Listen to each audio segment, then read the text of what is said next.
And this framework is based on the work of Hollywood screenwriters and how they engage us in movies.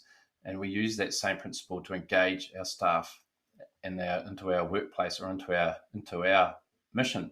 I think that what happens is a lot of businesses confuse mission statement with a vision statement, and they've written something on the wall that they would like to see in the future, but they seem to have missed how it is they're actually going to get there.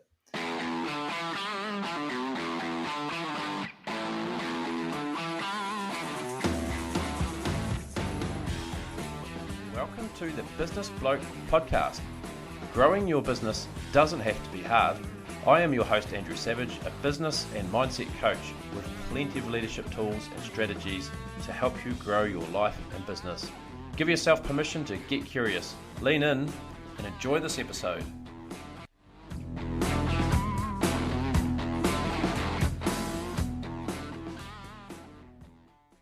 Hey, I'm Andrew Savage, the Business Bloke, and growing your agribusiness doesn't have to be hard. So I've created a series of podcasts to help you strategize and grow your business. And today I'm going to talk about the leadership space, and that is creating a compelling mission and mission statement for your business. And creating a mission statement is really about inviting your people who the mission is for into a story. And even if you're a solopreneur, you can use this framework to really create a why around your business and how you're going to achieve what you need to achieve. And if you're like me, once you know what you know, you can't unsee stuff. So after learning this framework, I've started to look around businesses and you see mission statements on the wall. It's kind of like when you buy the red car and no one else has got a red car. And then what do you see?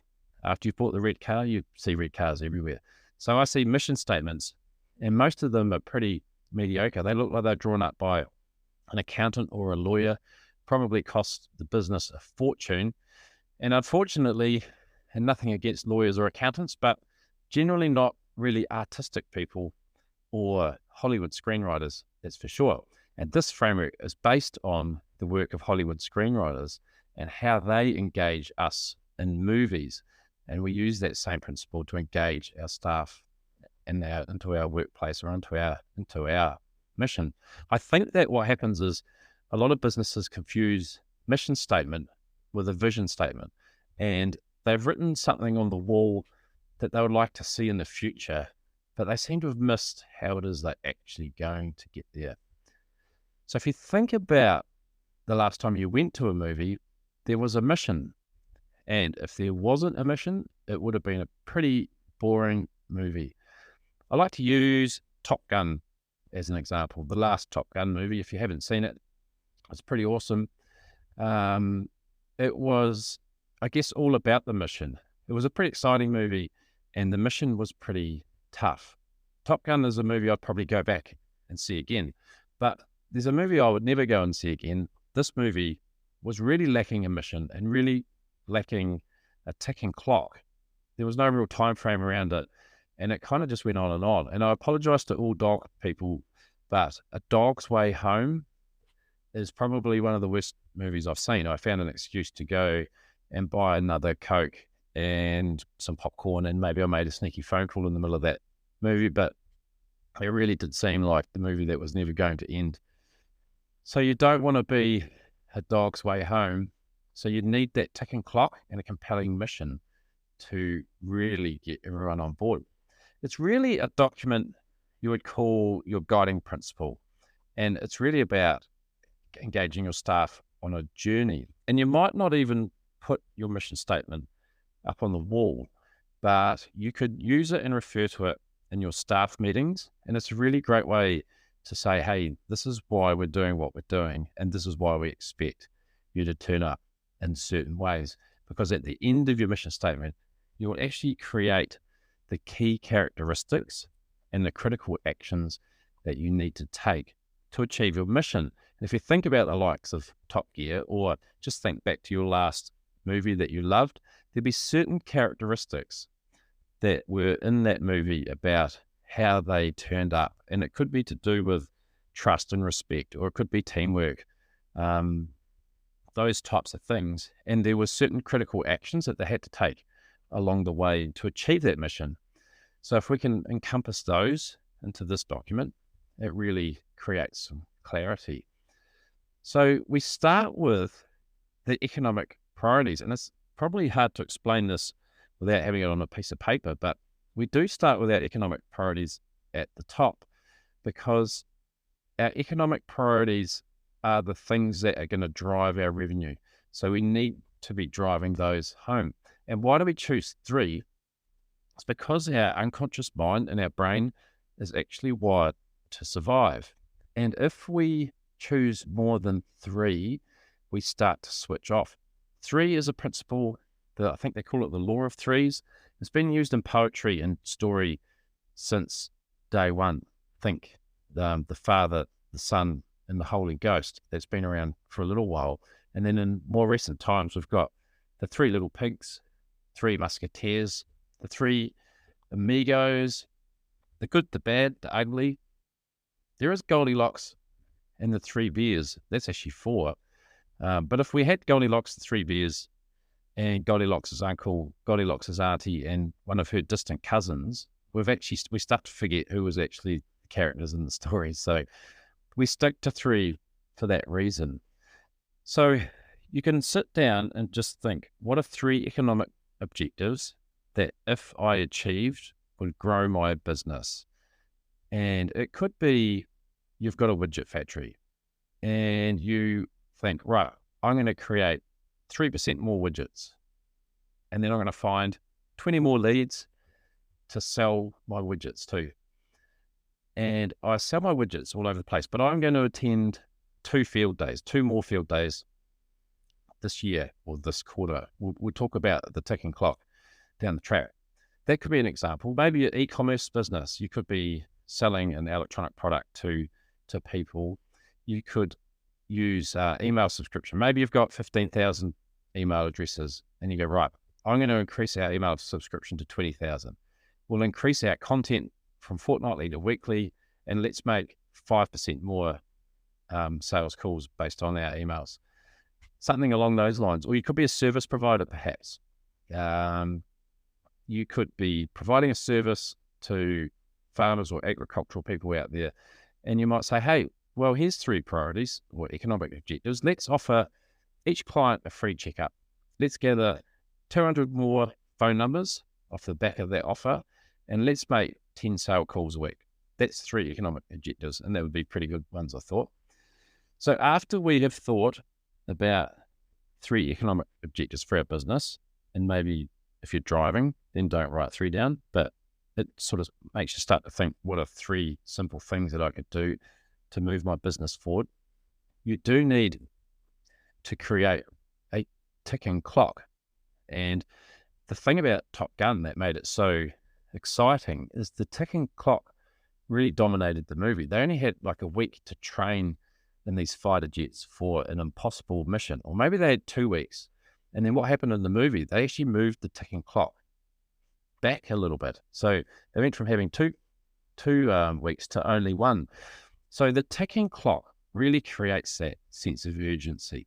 I mean, if I said to you, hey, you're going to make 3% more widgets, but just do it any time this year is fine, you're not really going to be that excited and go out and make 3% more widgets. But if I said, hey, you've got 1 week to make 3% more widgets, it then creates a deadline.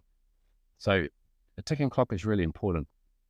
You also, after the ticking clock, I go by quarters. I actually quite like a quarterly calibration. I have a system called quarterly calibration that I use. And if you can work in quarters, so for me, if I was creating a new mission statement right now, I would put by July the 1st, because that creates a deadline around this quarter. Why does the mission matter?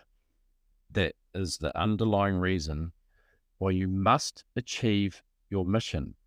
What do? What's your business? What is the gross injustice that will happen to your clients if you don't turn up? What do your clients deserve? Do they deserve a better life? Do they deserve to make more money? Do they work hard so they deserve to take a break? what is your product and what does it do for people? And why do they deserve what they get from your product? And it's really about digging deep. Some banking clients might say that their banking, I'm talking about my clients, but banking, agribusiness bankers, they may say that their clients deserve the capital to grow their business for success. And maybe a fertilizer company or someone who's selling products to farmers, they may say, my farmers work hard and they deserve the tools to make life easier and make more profit. Or perhaps you're an animal health company and you're selling to vets or something along those lines.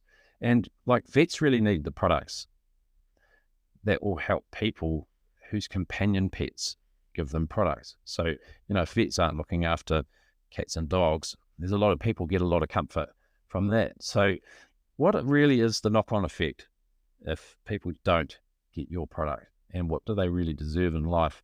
And that then creates a bigger meaning for you to do what you're doing. For us as a restaurant, it's quite tricky. I actually own a restaurant as well as this business, but we have an underlying, I guess, desire to offer people a great experience. So we don't sell food, we sell an experience. So we feel like people you lead really busy lives and deserve to take a break and treat themselves. And that is kind of our underlying mission. So you've got to figure out what yours is, right? So nut that one out. We then go on to sort of some more soft skills, but you'll see in a movie, there's usually a theme or a way that people show up. What are the key characteristics that either you or your team need to display to achieve your mission? There are certain ways that you're going to have to turn up. And it could be about respect and teamwork, and it could be about loyalty, or it could be just tenacity and grit, resourcefulness. Depending on what business you're in, there are going to be certain characteristics that you need to display and your crew need to display, or your team, or whoever it is that you're working with, your department, they need to show up in a certain way to achieve that mission. So think about how you guys might need to turn up to achieve your mission. And that will create some of that soft skills around how you achieve your mission. If I think about Tom Cruise, they definitely had some things and some challenges they had to turn around. So he had to change the culture. So his was all about, I think there was a fair bit of forgiveness, and there was hard work and respect, but also fun, right? They brought the team together by doing the whole playing footy on the beach type thing. So they had a fair bit of fun, but they worked really hard. So that was their characteristics. So fun is definitely a characteristic that we bring to our coaching businesses, because we're a long time dead, right? And if we're not having a bit of fun along the way, then it can be pretty boring. So we try and bring fun as one of our key characteristics, and we actually write that on a piece of paper. The critical actions are the next thing that you are going to have to write at the bottom of your mission statement. So if you can write 3 key characteristics and 3 critical actions that you need to take. And that could be, I'll get to work on time, for example, if you're struggling to get your staff to actually turn up. Getting to work on time. It could be prioritizing my time. I will journal every day, or I will create a diary every day, or I will get out of bed early to get my exercise in before I start, because that makes me fresh. So there might be some critical actions. It could be project based. I will create that email once a week, or I will engage a CRM system. There'll be some critical action, or 3 critical actions that you can take that are going to help you achieve your mission. So in a nutshell, really all it is I will achieve X by Y because of Z, and this is how we will behave to do it. So that's the mission statement in a nutshell. So I hope you find that valuable. I will run a workshop on this down the track. So connect with me if you want to know more. And you can find me on LinkedIn, Andrew Savage. I'm the business bloke on Instagram, hunt me out and find me, and I can send you a framework and I'll keep you posted as to when we run a workshop on this. So thank you for your time. I hope you find that useful, and we will catch you shortly. If you've got this far, you've reached the end of the episode, or you've left your car running. I really hope you got something out of this episode of the Business Bloke podcast, and maybe you've got something to take away to apply to your own business. I'm a pretty friendly bloke, so you can reach out to me on LinkedIn, just look up Andrew Savage, or on Instagram, the handle is The Business Bloke. Thanks for listening, reach out, and we'll catch up with you soon. Good one. Cheers.